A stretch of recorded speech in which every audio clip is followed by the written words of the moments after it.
শ্রী শ্রী ঠাকুর নাট্যালয়ে চৈতন্য লীলা দর্শনে গিয়েছেন। এখানে কত নেবে? মাস্টার: আজ্ঞা, কিছু নেবে না, আপনি এসেছেন, ওদের খুব আহ্লাদ। শ্রী রামকৃষ্ণ: সব মার মাহাত্ম্য। ড্রপ সিন উঠিয়া গেল। এককালে দর্শকবৃন্দের দৃষ্টি রঙ্গমঞ্চের উপর পড়িল।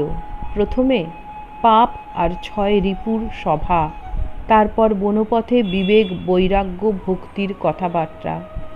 ভক্তি বলিতেছেন, গৌরাঙ্গ নদিয়ায় জন্মগ্রহণ করিয়াছেন, তাই বিদ্যাধরীগণ আর মুনি ঋষিগণ ছদ্মবেশে দর্শন করিতে আসিয়াছেন।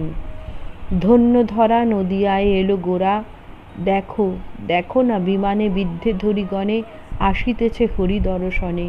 দেখো প্রেমানন্দে হইয়া বিভল মুনি ঋষি আসিছে সকল। বিদ্যাধরীগণ আর মুনি ঋষিরা গৌরাঙ্গকে ভগবানের অবতার জ্ঞানে স্তব করিতেছেন। ঠাকুর শ্রী রামকৃষ্ণ তাহাদের দেখিয়া ভাবে বিভোর হইতেছেন। মাস্টারকে বলিতেছেন, আহা, কেমন দেখো। জয় ঠাকুর।